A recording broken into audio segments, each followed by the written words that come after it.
तो जैसे कि आप सबको पता है कि एग्ज़िट पोल आ गया है। एग्ज़िट पोल में बीजेपी को 350 के आसपास सीट्स दी जा रही हैं। तो मान के चलिए कि यार इंडिविजुअल सरकार इस बार भी बन जाएगी और बीजेपी जो है हैट्रिक इस बार मार जाएगी। लगातार 3 बार मोदी की सरकार आ सकती है। तो उसका जो एग्ज़िट पोल तो देखिए हमें आ गया है। तो जो एग्जैक्ट रिज़ल्ट है वो 4 जून को ही मिलेगा। उसके हिसाब से ही मार्केट कामकाज करेगी। तो आपको जैसे पता ही है, मोदी जी ने कहा था कि मार्केट शूट अप हो सकती है, अमित शाह ने कहा था, सीतारमण जी ने कहा था। तो मार्केट यार मंडे को देखिए हमारे पास एग्ज़िट पोल है और ट्यूसडे को जो हमारे पास रिज़ल्ट भी आ जाएगा, उसके हिसाब से यहाँ पे देखिए मार्केट अच्छा खासा गैप अप और शूट अप भी हो सकती है। तो मोदी जी ने जैसा कहा था कि आपके सिस्टम हैंग हो सकते हैं कि इतनी तेज़ी मार्केट में आ सकती है।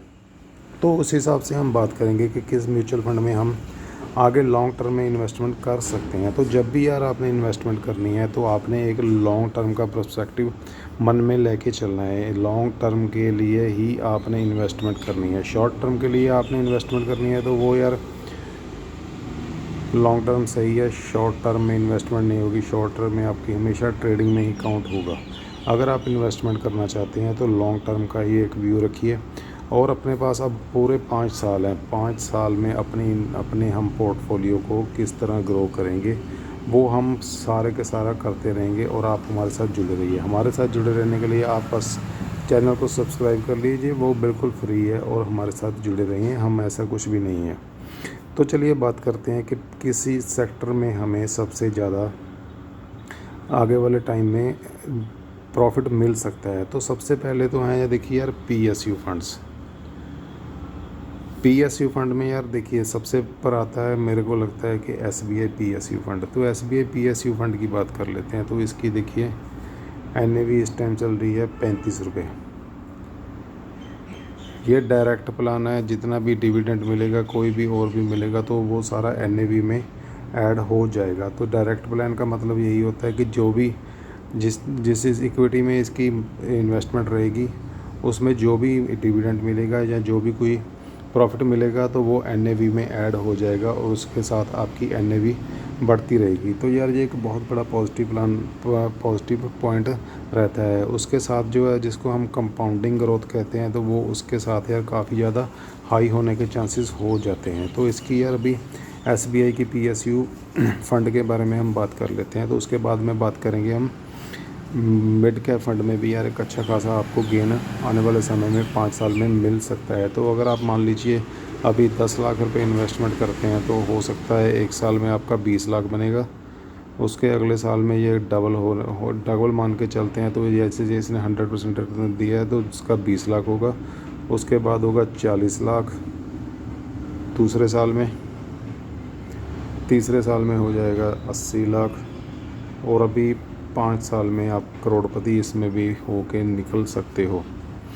तो यार इसकी बात कर लेते हैं। तो इसने यार किस किस में इन्वेस्टमेंट करके रखी है। तो सबसे मेन है जो स्टेट बैंक ऑफ इंडिया में, देखो इसने इन्वेस्टमेंट करके रखी है लगभग 10%, पावर ग्रिड में 3.5%, एनटीपीसी में 7% के आसपास, हिंदुस्तान कॉपर में 5% के आसपास, स्टील अथॉरिटी इंडिया में, ऑयल नेचुरल गैस में, हाउसिंग अर्बन डेवलपमेंट में। तो यार एक अच्छी खासी इन्वेस्टमेंट इसमें होके रखी है। तो और कौन सा पीएसयू फंड हो सकता है जो आपको अच्छा रिटर्न दे सकता है, तो वो आप यहाँ पे सर्च कर सकते हैं। बहुत से पीएसयू फंड हैं जो म्यूचुअल फंड में देखिए यहाँ पे ICICI prudential PSU, SBI banking and PSU, HDFC banking and PSU, Bandhan bank PSU, डेप्ट फंड में यार लगाना मुझे थोड़ा सा रिस्की लगता है, पर मुझे ग्रोथ फंड में ना वो थोड़ा सा बहुत बढ़िया लगता है। तो चलो अभी बात करते हैं मिड कैप फंड में। मिड कैप फंड के देखिए क्या होता है। मिड कैप फंड भी यार जैसे कि काफ़ी ज़्यादा पिछले ना मिड कैप म्यूचुअल फंड में भी चलते हैं। तो मिड कैप म्यूचुअल फंड में यार काफ़ी अच्छी ग्रोथ पिछले साल में हमें देखने को मिलती है। तो यहाँ पे 1 साल की रिटर्न की बात करते हैं तो मिड कैप फंड ने देखिए यहाँ पे 75% का रिटर्न दिया है।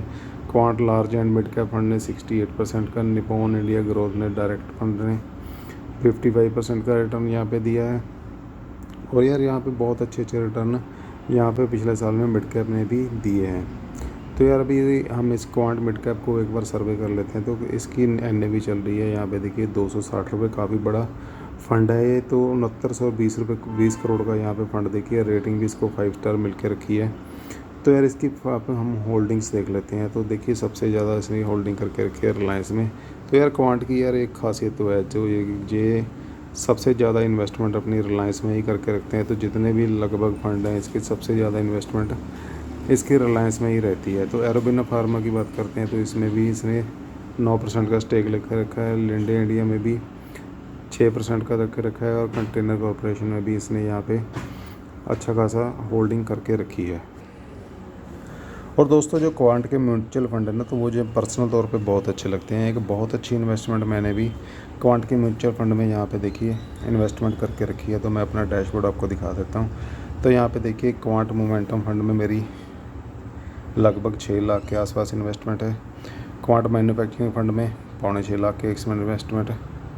क्वांट कमोडिटी फंड में मेरी 3,90,000 रुपये की इन्वेस्टमेंट है। तो यार यहाँ पे कुल मिला के बात करते हैं तो मान लीजिए 6 लाख और 6 लाख 12 लाख, 3-3.5 लाख यहाँ पे मान के चलिए 15.5 लाख की इन्वेस्टमेंट मैंने क्वांट मोमेंटम फंड में करके रखी है। वहीं पे ICICI प्रूडेंशियल कमोडिटी फंड की बात करते हैं तो इसमें भी मेरी एक अच्छी खासी इन्वेस्टमेंट है। और इसकी भी यहाँ पे होल्डिंग्स देखते हैं जिंदल स्टील। तो इसकी यार ज़्यादातर होल्डिंग आपको पता ही है, जैसे कमोडिटी फंड है तो जो कमोडिटी में डील करते हैं उनके ही शेयर्स में इसकी ज़्यादा डीलिंग रहती है।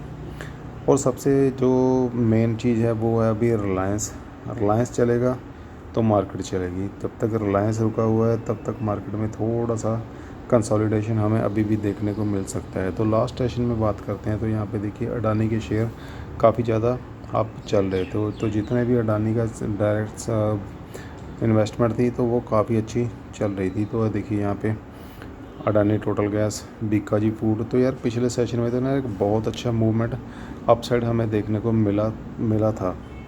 तो मंडे के सेशन की अब वेट करते हैं कि कितना अप जाएगा या डाउन जाएगा। पर आपको जो मेन चीज़ है वो रखना है लॉन्ग टर्म के लिए। हमेशा जो अपना पॉजिटिव व्यू रखना है इन्वेस्टमेंट का वो लॉन्ग टर्म के लिए ही होगा। शॉर्ट टर्म में आप करोगे तो आपके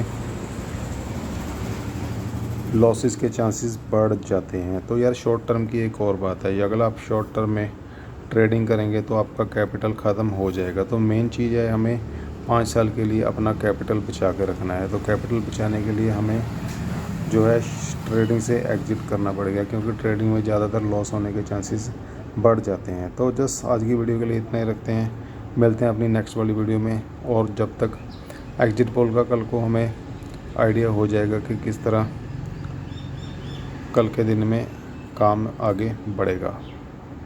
तो मिलते हैं नेक्स्ट वीडियो में, तब तक के लिए बाय। अगर आपने वीडियो को यहाँ तक देख लिया तो प्लीज़ लाइक कर देना, और आपको कोई पार्ट अच्छा ना लगा हो तो कमेंट सेक्शन में बताना। कुछ हमें इम्प्रूव करने की ज़रूरत है वो भी कमेंट सेक्शन में आप हमें बता सकते हैं। Thank you.